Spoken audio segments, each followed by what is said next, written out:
definisi feminism yang dimaksudkan ada dua bahagian. Yang pertama, memperjuangkan hak, kedudukan, martabat dan memperkasakan kuasa feminis.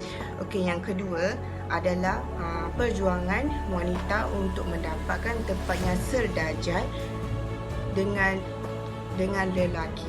Okey, seterusnya saya akan pas kepada sahabat saya untuk yang seterusnya. Sejak abad ke-16, pergerakan pembebasan wanita telah bermula di Eropah. Tapi pada abad ke-20, pergerakan pembebasan wanita telah dimantapkan lagi dengan kemunculan beberapa orang pemimpin wanita yang berpengaruh dan berwibawa, iaitu Laurette dan Maria. Dua orang wanita ini ingin menyuarakan kepada mereka bahawa wanita ini tidak lemah yang mereka sangkakan. Waktu pengisytiharan deklarasi kemerdekaan di Amerika pada tahun 1776, ada yang mengatakan all men are created equal, yang maksudkan lelaki ini telah dicipta sama rata, tak ada kurang, tak ada lebih. Walhal kita tahu nisbah lelaki dan wanita ini sangat berbeza. Di situ munculnya kemarahan kaum wanita. Contoh sampai dari segi sosial yang mana nak dikatakan wanita ini dipandang seperti kelas bawah yang tidak mempunyai apa-apa. Contoh di artikel Syami Baba yang mengatakan watak-watak yang wanita dapat ni adalah lemah, seperti wanita kerogol, ditindas oleh lelaki dan sebagainya. Di situ terdapat juga pejuang pergerakan wanita telah masuk ke dalam dunia sastra untuk memperjuangkan lagi hak-hak wanita dan ingin membuktikan perjuangan wanita ini tidak lemah disangkakan, dan terdapat 3 gelombang pergerakan wanita. Terdapat 3 gelombang perjuangan, iaitu gelombang pertama ialah penyedaran kepada kaum wanita terhadap penindasan yang telah berlaku sejak zaman berzaman. Namun begitu, sekitar 1960-an, dunia sastera dimonopoli oleh kaum lelaki, di mana kaum lelaki mempunyai hak yang lebih berbanding kaum wanita. Oleh itu, gerakan pertama ini adalah bertujuan untuk memberi tempat kepada penulis wanita. Gelombang yang kedua ialah setelah berjaya kaum wanita mencuburi bidang ini, mereka cuba mula menguasainya, iaitu kaum wanita cuba mula untuk mendapatkan hak kesamarataan terhadap kaum lelaki dan kaum wanita. Oleh kerana itulah lahirnya penulis wanita dengan bahan yang lebih memutu, dan tidak lupa juga peneliti juga pengkritik wanita. Yang ketiga iaitu zaman ini terkenal dengan sebutan feminisme radikal dengan munculnya lesbianisme.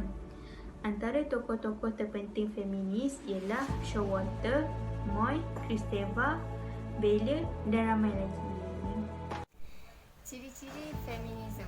Yang pertama, menentang patriarki dan seksisme. Yang kedua, menolak peniruan pola pemikiran lelaki. Yang ketiga, kesamaan sosial, politik dan ekonomi antara kedua-dua jantina. Dan yang terakhir, jantina seharusnya tidak merupakan faktor penentu yang membentuk identiti sosial atau hak-hak sosiopolitik dan ekonomi seseorang. Okey, mengikut pendapat Elaine Showalter pula, yang pertama, membuktikan bahawa wanita tidak selemah yang dianggap oleh golongan lelaki. Yang kedua, melihat wanita sebagai pembaca, berusaha membolehkan wanita memahami imej wanita dalam teks-teks yang ditulis oleh pihak lelaki.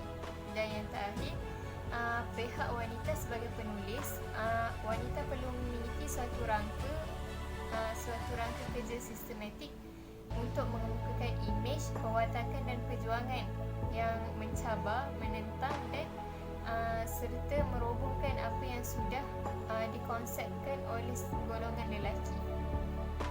Teruskan kepada kod ataupun koda. Apakah itu kod dan koda?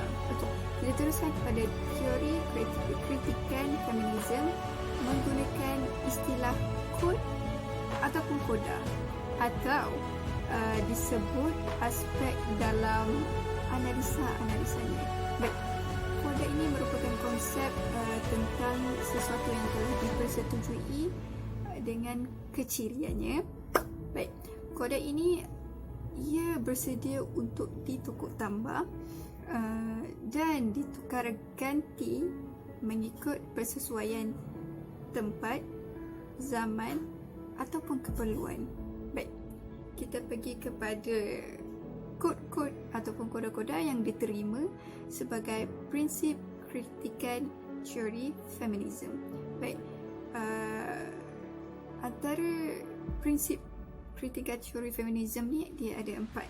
Ada empat di mana dia ada daripada segi biologi, pengalaman, psikologi dan sosial. Baik, selepas ini rakan-rakan saya akan menerangkan sedikit tentang empat prinsip kritikan ini. Baiklah, saya akan menerangkan dua kod dalam prinsip kritikan dalam teori feminism.